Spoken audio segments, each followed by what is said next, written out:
Hey guys, hope everybody is doing well out there today. I wanted to speak to you today about the most important piece of exercise equipment.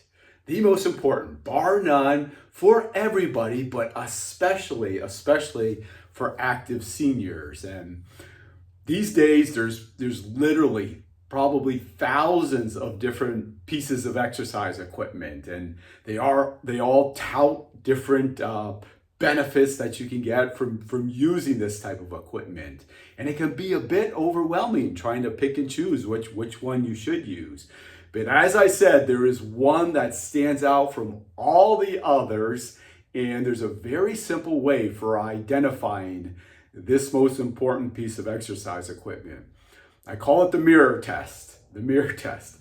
All you need to do is get in front of a mirror. Go in your bathroom, flip on the light, look in the mirror.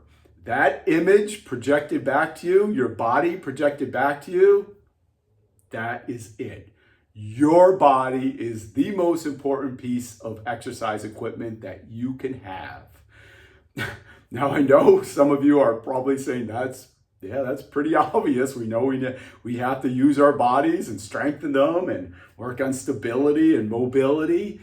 Not earth-shattering news, not going to be on the 6 o'clock news, but, and this is the point of this video, but the way we go about using our most important piece of our most important piece of exercise equipment in our body is very important. It is very important, and unfortunately, most well-intentioned active seniors are missing this part.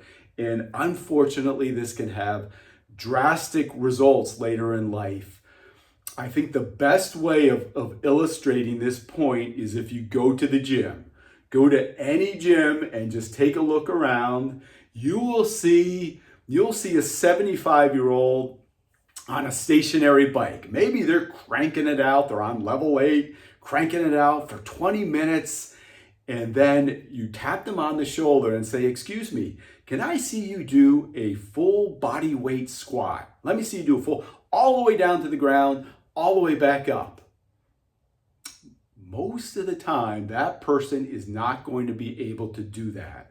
They can crank out on that stationary bike for 20 minutes, but you ask them to do a full body weight squat all the way up and down, and they are most likely not going to be able to do that. Why? Because they have a deficit in terms of their mobility, controlling their body weight and strength in space. Maybe they have a strength deficit, controlling their body weight, lifting their body weight up and down in space. Maybe they have pain. They cannot do it because they have pain. Yet they can ride that exercise bike, but they cannot control their body. They cannot complete a functional movement pattern. What else will you see? You will see maybe a 78-year-old bench pressing, pretty good weight, 10, 15 repetitions, or maybe they're lifting weights or doing some type of resistance training with the machine or weights. Yet you ask that person, that 78-year-old, to knock out 10 proper push-ups, and they cannot do it. Again, they have a deficit, a functional deficit on the way they're not able to control their body, whether that be a strength, a mobility, a stability. Again, they can do the exercise at the gym, lifting the weight, pressing the weight, but when you ask them to do a functional movement pattern, pushing their body weight up and down, they cannot do it. What else would we see at the gym? Maybe you will see that 80-year-old on the leg press. Maybe they're leg pressing twice their body weight. Maybe they're leg pressing 300 pounds. Pretty impressive, right? You ask that 80-year-old to get up and down off the floor, they cannot do it. They can leg press twice their body weight, yet they are not able to get up and down off the floor. Again, another functional activity that we all need to be able to do, especially later in life.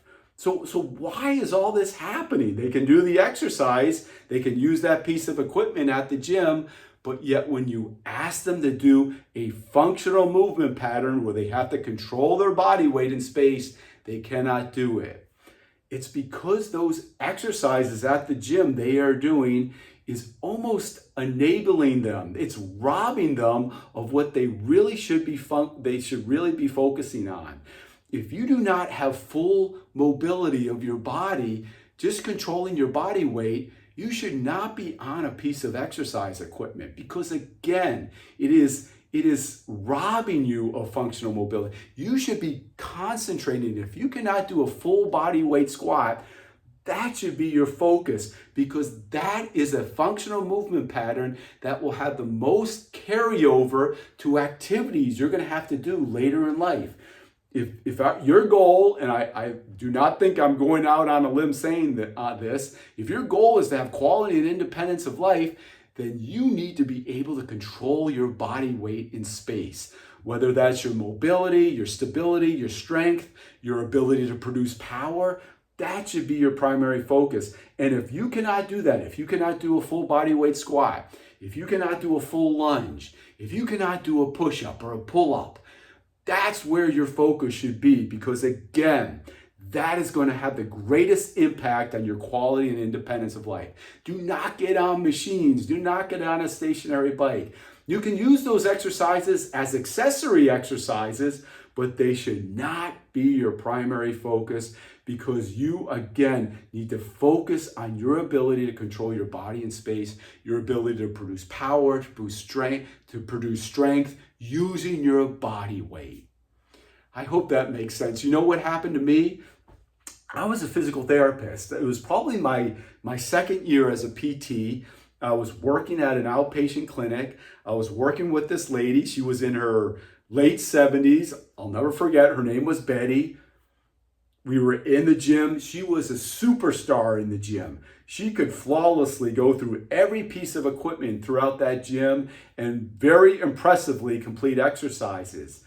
One day I said, Betty, let me see you get up and down off the floor. Guess what?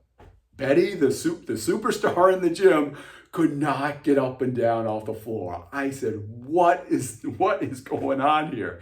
That's when it hit me like a sledgehammer over the head.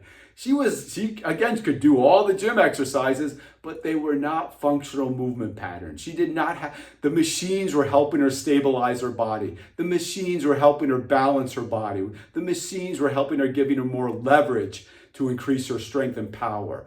But they had very little carryover to an actual functional movement pattern, like getting up and down off the floor. That's when it hit me. That was my aha, my Betty moment, which she could not get up and down. What does getting up and down off the floor entail, by the way? We have to be able to push our body weight up. We have to be able to get up on one knee and lunge. We have to be able to squat our body weight up and down with full mobility, having that stability, that strength, that ability to produce power. And those gym exercises were robbing Betty of this. She was, again, almost playing into her weaknesses by using those gym exercises.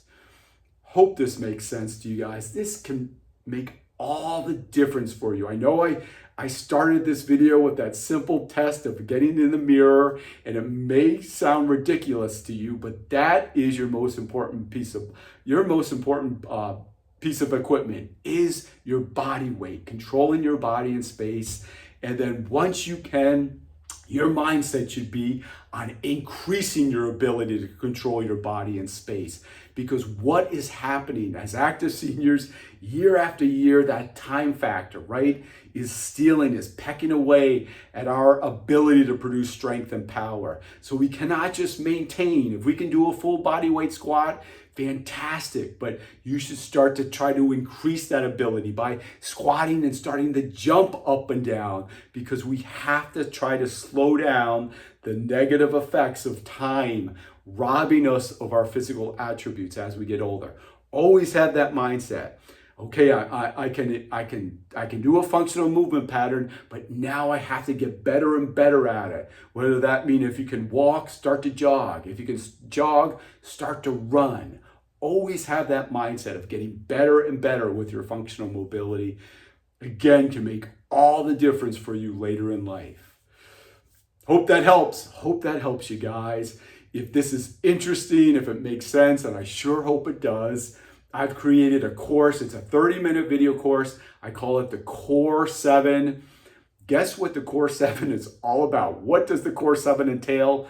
The best functional movement pattern exercises that I feel all active seniors should be doing with that ideal of having the most quality and independence in your later years. The Core 7 course, I will leave information down below. If you have questions, I love your questions. I will leave my email down below. Keep them coming also. And I love all the comments about the dogs and my daughter back there, so I enjoy those also. Please keep them coming. And right on cue. Can you hear the dogs in the background? There they are for you. Right on cue. Thank you so much for watching, and I will talk to you soon. Bye-bye.